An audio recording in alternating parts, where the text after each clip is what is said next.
It began with a sealed briefing inside Buckingham Palace, one so sensitive that even senior aides were ordered to leave the room. By sunset, whispers were spreading through royal corridors that King Charles had made a decision nobody expected. And when Prince William emerged from that meeting carrying a confidential estate portfolio, insiders knew everything had changed. Before we go deeper into what this really means for the royal family, make sure to subscribe so you don't miss a single update. For generations, the machinery of the monarchy has operated behind layers of protocol, tradition, and carefully guarded silence. But every so often, a moment arrives that is simply too significant to remain hidden.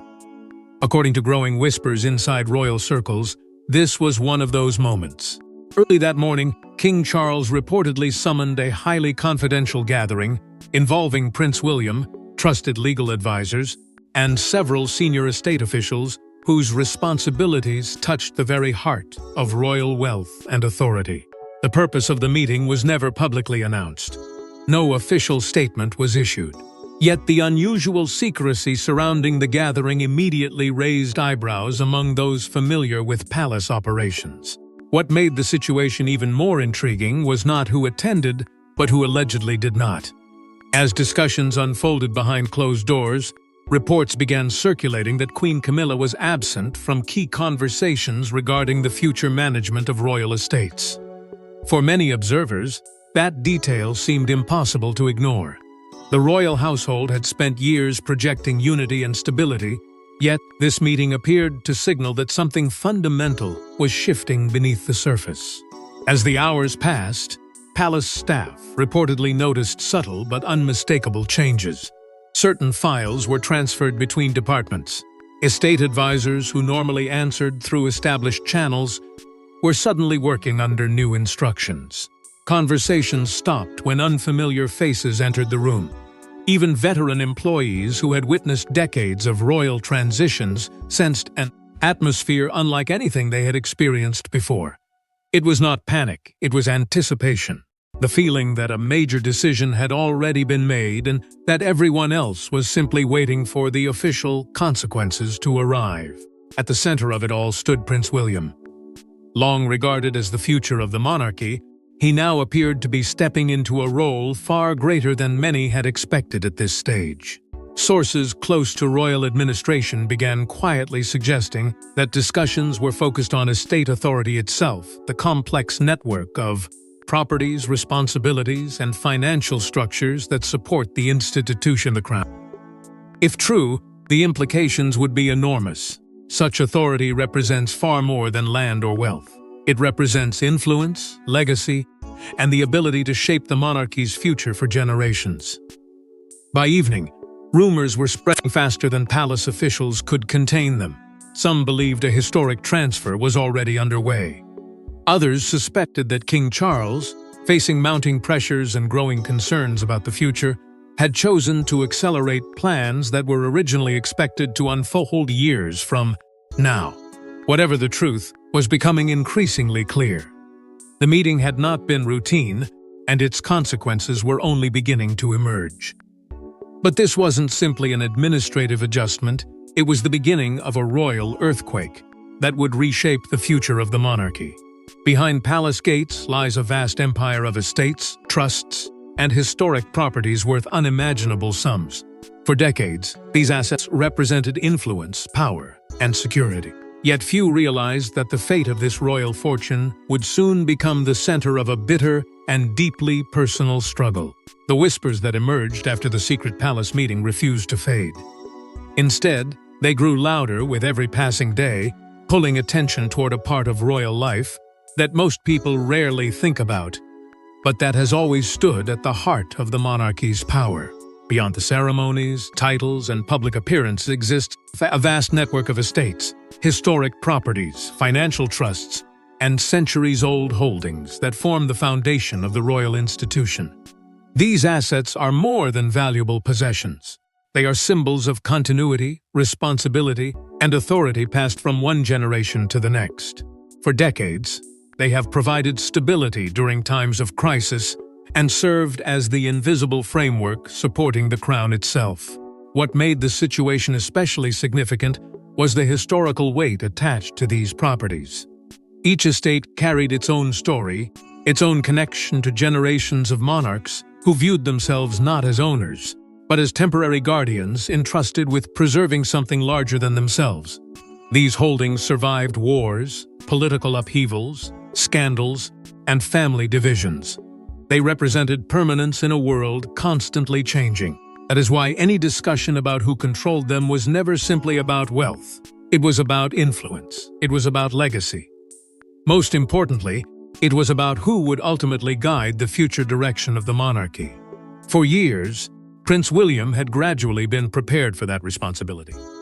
As heir to the throne, he understood that leadership involved far more than public duties. Behind closed doors, he was increasingly involved in discussions about estate management, long-term planning, and institutional preservation. Those close to royal operations began noticing that his role had expanded steadily. What once appeared to be routine preparation now seemed to take on an entirely different meaning. Looking back, many wondered whether the groundwork for this moment had been quietly laid long before anyone realized it. At the same time, King Charles reportedly faced growing concerns about long-term stability. The monarchy was entering a period of uncertainty, and with uncertainty came difficult decisions. Questions surrounding succession planning were becoming impossible to ignore. How could the institution remain strong during future transitions? How could centuries of tradition be protected from internal conflicts and competing interests? The answer, according to some palace observers, increasingly pointed toward centralized authority. The belief was simple yet powerful. The fewer competing centers of influence, the stronger the institution would remain.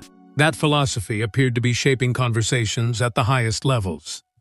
Discussions about future control reportedly intensified, with advisors examining how responsibilities could be streamlined and authority concentrated under the future king.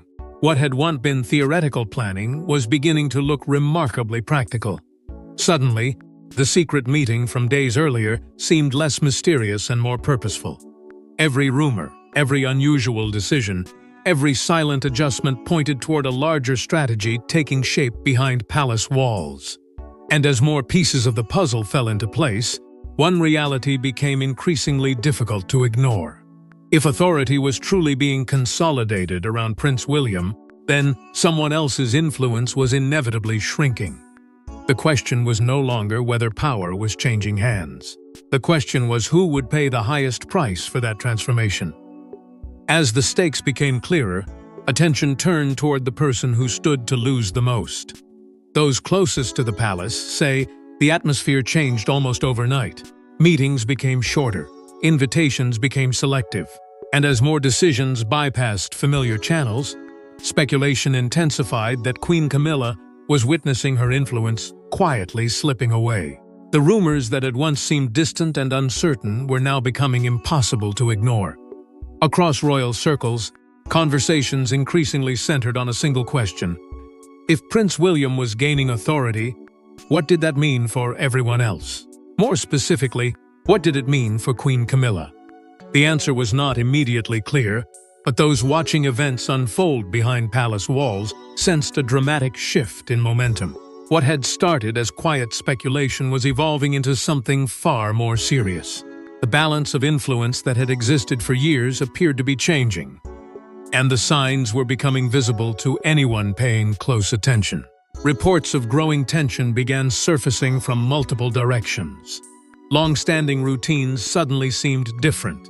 Meetings that once included a wide circle of senior figures were becoming increasingly restricted. Certain discussions were reportedly taking place without the participation of individuals who had previously been central to decision-making. None of these developments appeared significant on their own, yet together they painted a troubling picture. It was as though an invisible line had been drawn, quietly separating the future from the past. For Camilla, the changes were impossible to overlook. According to palace insiders, she began noticing subtle but meaningful shifts in the way decisions were being handled. Advisors who had traditionally moved information through established channels were now spending increasing amounts of time working directly with Prince William and his growing team. Conversations that once flowed naturally toward her office seemed to be taking different paths. Informations arrived later. Consultations became less frequent. The familiar rhythms of influence were beginning to feel unfamiliar. At the same time, estate reviews reportedly accelerated at a remarkable pace. Teams of legal experts, financial specialists, and administrative officials were said to be examining structures that had remained largely unchanged for years. On the surface, these reviews appeared procedural. Yet beneath that explanation lurked a deeper concern. Why was everything happening so quickly? Why were discussions about authority, succession, and control suddenly receiving such urgent attention? Even among seasoned observers, the pace of developments raised eyebrows. As these questions multiplied, internal concerns reportedly emerged regarding the future distribution of power. The monarchy had always depended upon carefully balanced relationships. Altering that balance could create winners and losers. More importantly, it could permanently reshape the institution's internal hierarchy. Some insiders began discussing what they described as changing priorities at the highest levels. The focus no longer seemed centered on preserving existing arrangements. Instead, attention appeared fixed on preparing for the future, regardless of who felt threatened by the process. For Camilla, that realization may have been the most unsettling part of all. Sources close to royal circles claimed she sought clarification regarding several decisions that appeared connected to the broader restructuring effort. Yet answers reportedly remained limited.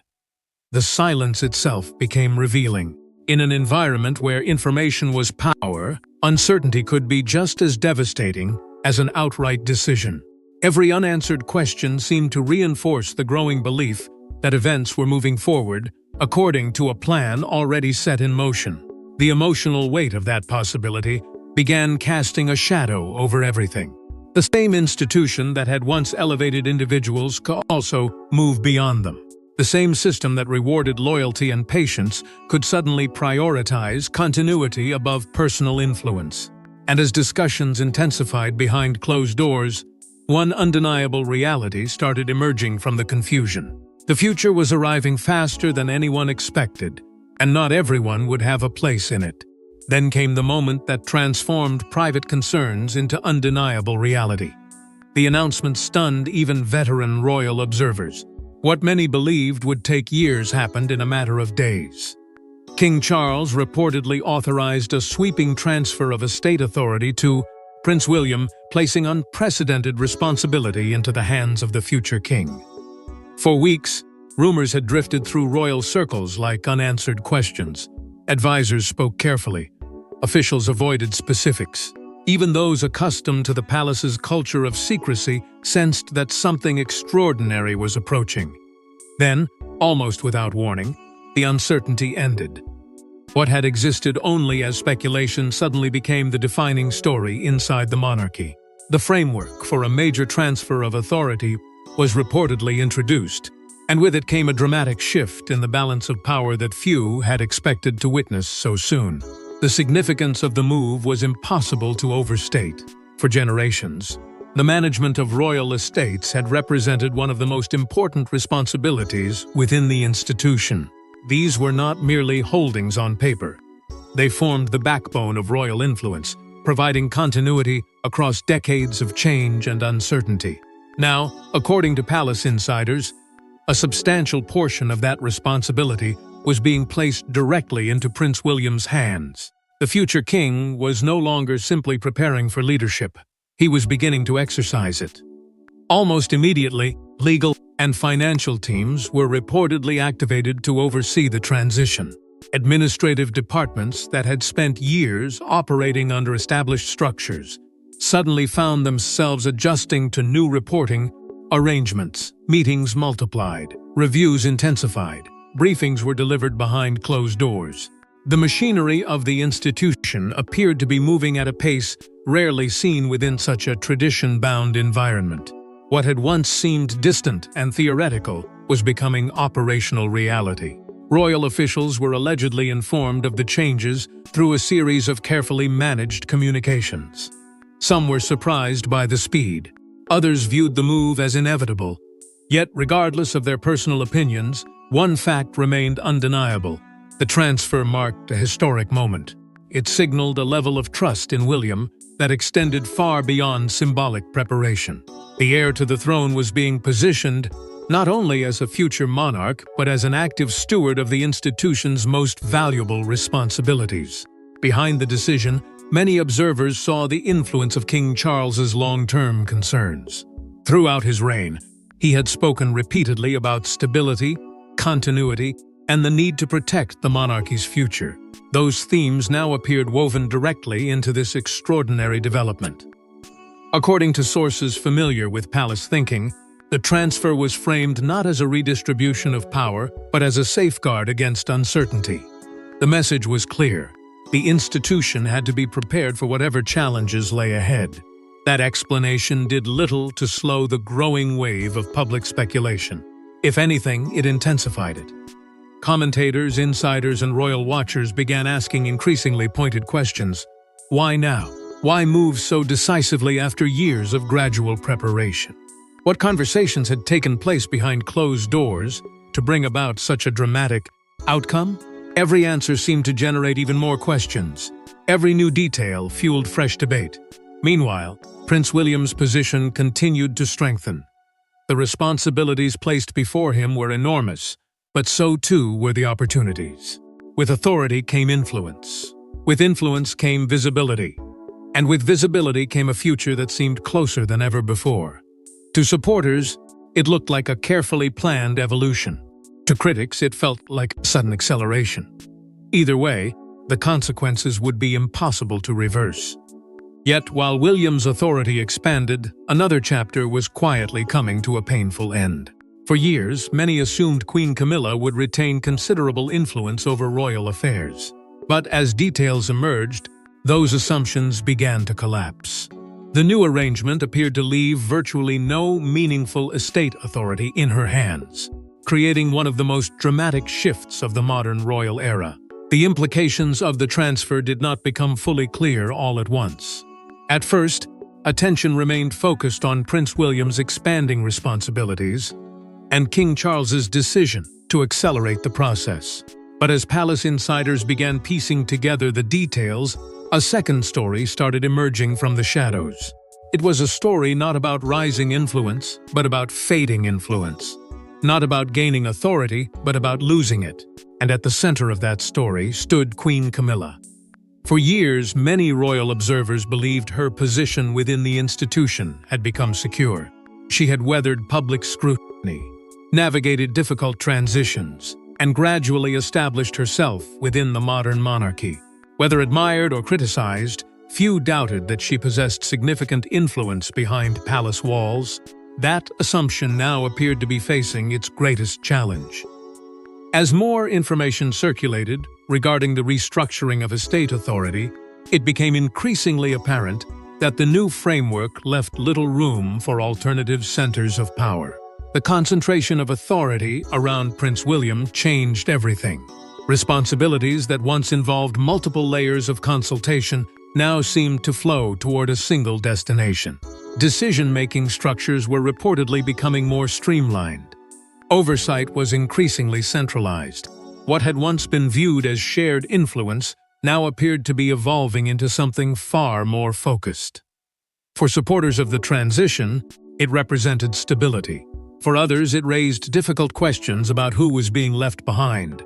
Inside royal circles, reactions were said to range from surprise to disbelief.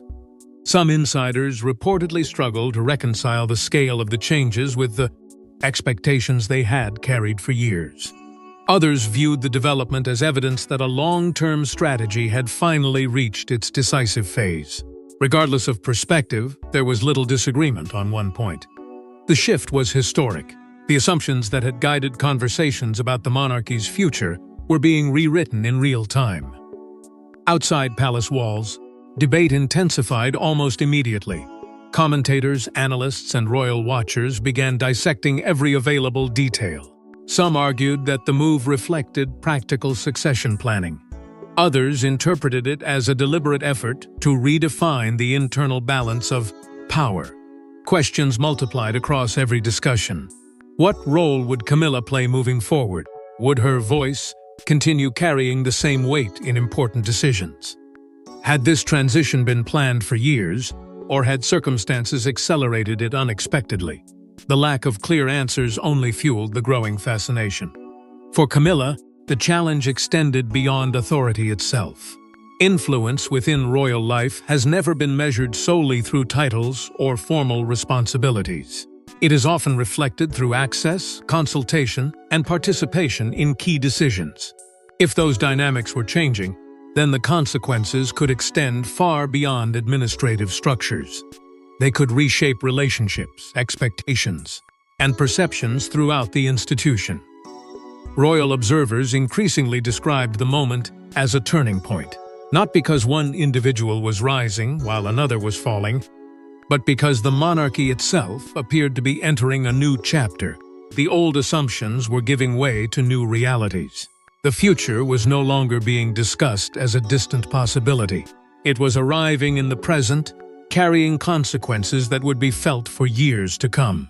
And while much of the public focus remained fixed on the personal dimension of the story, a larger truth was beginning to emerge. This transformation was never only about William. It was never only about Camilla. The decisions being made would ultimately shape the direction of the monarchy itself, reaching far beyond any single individual caught within the transition. But the consequences extended far beyond one individual. They touched the future of the entire institution. With authority now firmly in his hands, Prince William faced an enormous challenge. He was no longer merely preparing for the throne, he was actively shaping the monarchy's future. Every decision carried the weight of history, expectation, and destiny. The transfer of authority marked the end of one chapter, but it also marked the beginning of another far more demanding one. For years, Prince William had been viewed as the future of the monarchy. Now, that future was arriving sooner, and with greater force than many had anticipated. The responsibilities placed before him extended well beyond ceremonial obligations or symbolic leadership. He was stepping into a position where every choice could influence the direction of the institution for decades to come. The pressure was immense, but so was the opportunity. As the reality of the transition settled in, discussions reportedly began focusing on how this new era would be managed. Palace insiders spoke of evolving strategies designed to strengthen stability while preparing the monarchy for a rapidly changing world. The institution had always balanced tradition with adaptation, but the challenge facing William appeared particularly significant. He was inheriting not only authority, but also the responsibility of maintaining relevance in an age of constant scrutiny and shifting public expectations. Those close to royal affairs suggested that modernization had become a central theme in many conversations. This did not mean abandoning tradition. Rather, it meant finding ways to preserve the monarchy's core values while ensuring it remained capable of meeting future challenges. Stability, efficiency, and long-term planning reportedly became recurring priorities. Every review, every restructuring effort, and every adjustment seemed connected to a broader vision taking shape behind palace walls. The public response to William's growing role was equally notable. As reports of expanded responsibilities spread, confidence in the future king appeared to strengthen among many royal observers. Supporters viewed the transition as evidence that the monarchy was planning ahead rather than reacting to events. They saw a leader stepping forward at a critical moment, willing to shoulder burdens that previous generations had oft inherited only after a formal succession. For many, that willingness reinforced perceptions of duty, preparation, and commitment. Yet growing confidence was accompanied by growing scrutiny. The more authority William received, the more closely his actions were examined. Media attention intensified. Analysts dissected every development. Commentators debated what his leadership style might ultimately look like. Expectations rose with every passing week. Success would bring praise, but mistakes would be magnified. Some Such is the nature of leadership at the highest level, where every decision carries consequences beyond the immediate moment. Despite those pressures, William's position within the institution continued to strengthen. The transfer of estate authority was not merely an administrative adjustment. It represented a powerful signal about the monarchy's future direction. It confirmed that key responsibilities were increasingly being concentrated around the individual expected to one day wear the crown. The symbolism was impossible to miss. The future king was no longer standing at the edge of power. He was moving steadily toward its center. At the same time, an emerging vision for the monarchy began taking shape. While details remained closely guarded, observers sensed an emphasis on continuity, stability, and disciplined management. The goal appeared clear: preserve the institution's foundations while ensuring its survival for generations yet to come. It was an ambitious undertaking, one that would require patience, resilience, and careful judgment. And although many viewed the transition as a success, not everyone was focused on what had been gained. Because even as attention shifted toward William's expanding influence, questions continued lingering in the background about relationships, about shifting loyalties, and about the people whose roles had been altered by these dramatic changes. The future seemed clearer than before, yet certain uncertainties refused to disappear. In fact, they only grew stronger with time. Yet amid the celebrations and praise, one unanswered question continued to haunt palace corridors. Sometimes the loudest statement is silence. As headlines spread and speculation exploded, royal watchers searched for one thing above all else: Camilla's response. But the palace remained quiet, creating a vacuum that only fueled even more questions. In the days that followed the transfer of authority, an unusual stillness settled over the royal narrative. The public had expected statements. Commentators anticipated clarification. Supporters and critics alike waited for some indication of how the palace intended to address the growing storm of speculation. Yet none came. Official communications remained carefully measured, revealing little beyond what was already known. The silence was deliberate, controlled, and impossible to ignore. And in that silence, 1,000 new theories were born. As headlines continued spreading across newspapers, television programs, and online discussions, attention increasingly centered on a single mystery. What was Queen Camilla thinking? The absence of any visible response transformed curiosity into obsession. Every public appearance, every reported meeting, every unexplained detail became a subject of intense examination. Royal watchers searched endlessly for clues, hoping to uncover some sign that would explain how one of the monarchy's most significant shifts had affected the Queen's standing within the institution. Inside palace circles, conflicting accounts only deepened the uncertainty. Some insiders suggested that the transition had been understood well in advance and accepted as part of a broader plan for the monarchy's future. Others whispered that concerns had emerged as the full implications became clear. Neither version could be confirmed, yet the existence of competing narratives ensured that speculation remained alive. Every rumor seemed to challenge another. Every explanation raised fresh doubts. Meanwhile, palace communications continued operating with remarkable discipline. Questions were met with carefully chosen words. Sensitive topics were avoided. Clarifications remained limited. The more restraint the institution displayed, the more determined observers became to fill the gaps themselves. In many ways, the silence became more powerful than any statement could have been. It encouraged debate, fueled assumptions, and kept public attention fixed firmly on the unfolding drama. Media speculation soon reached extraordinary levels. Analysts debated the meaning of every development. Some viewed the transition as a practical matter of succession planning. Others interpreted it as evidence of a deeper restructuring taking place behind closed doors. Discussions expanded beyond authority and estates, reaching into questions of influence, relationships, and future roles. The story was no longer confined to administrative decisions. It had become a broader conversation about the future direction of the monarchy itself. Public curiosity intensified alongside the media frenzy. Across royal audiences, opinions varied widely. Some believed the changes reflected necessary preparation for the future. Others worried about what they revealed regarding internal dynamics. Conversations increasingly focused on family relationships, with many asking whether the transfer would alter long-standing connections inside the royal household. Questions that once seemed unthinkable were now being openly discussed. Could the balance of influence ever return to what it had been before? Would future decisions strengthen unity or deepen divisions? How would key relationships evolve under the new structure? These questions lingered because they touched something larger than titles or responsibilities. They touched the human side of the monarchy, the complex network of loyalties, expectations, and personal histories that exist beneath the institution's public image. As weeks passed, the intensity of the speculation slowly began to ease. The immediate shock faded. The endless theories lost some of their momentum, yet the questions themselves never completely disappeared. They remained suspended in the background, waiting for history to provide answers that the present could not. And as the dust slowly settled, the true meaning of Charles's decision finally came into focus.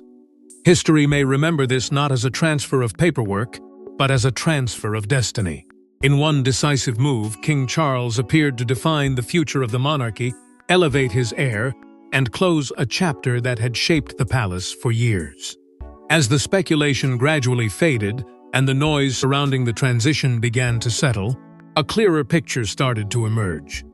What had initially appeared to be a complicated administrative decision was increasingly viewed as something far greater. This was not simply about estates, authority, or internal restructuring. It was about legacy. It was about the choices made by a monarch determined to influence the future long after the immediate controversy had passed. And in that context, King Charles's decision took on an entirely different meaning. For years, discussions surrounding the monarchy had often focused on uncertainty. Questions about succession, stability, modernization, and long-term leadership surfaced repeatedly. Yet this moment seemed to answer many of those concerns with a single decisive action. By placing greater responsibility into Prince William's hands, Charles appeared to be sending a powerful message about continuity. The institution was not waiting for the future to arrive. It was preparing for it in real time. The impact on William's path to the throne was undeniable. While he had always been the heir, there is a significant difference between inheriting responsibility someday and actively exercising it today. The transition elevated his role in a way that could not be ignored. Expectations became greater, responsibilities became heavier. Yet so did his ability to shape outcomes.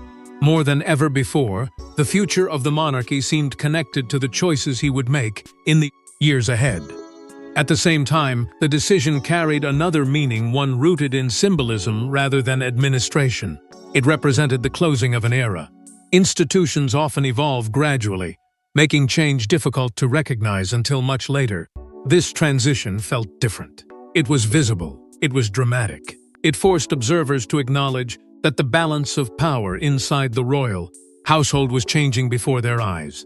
Long-standing assumptions no longer held the same certainty. New realities were replacing old expectations. Public perception reflected this shift. To many supporters of the monarchy, the move projected confidence and strategic planning. It suggested that the institution remained capable of adapting while preserving its core identity. Others viewed it through a more complicated lens, focusing on the personal consequences and unanswered questions left behind. Yet regardless of opinion, few disputed the significance of what had occurred. The story had become larger than the individuals involved. Of course, no transition arrives without challenges. The future still contains uncertainty. New responsibilities bring new pressures. Public expectations continue to evolve. The scrutiny facing Prince William will only increase as his influence grows. Every decision will be examined, every success celebrated, every setback magnified. The path ahead remains demanding, and the monarchy's next chapter has yet to be fully written. Yet perhaps that is what makes this moment so important. It stands at the intersection of past and future. It reflects the weight of history while pointing toward what comes next. Long after the headlines disappear and the debates lose their intensity, historians may look back on this period as a defining turning point. A moment when one generation began consciously handing responsibility to another. A moment when preparation transformed into action. Because the lasting impact of this decision extends beyond personalities, beyond temporary controversies, and beyond the immediate transfer of authority. It reaches into the very foundation of how the monarchy sees itself and how it intends to survive in the decades ahead. The consequences will not be measured in days or months. They will be measured in years, perhaps even generations. Because in the House of Windsor, authority can be transferred in a moment, but the consequences can echo for generations. Thanks for watching. Please don't forget to like and subscribe, and we will see you in next one.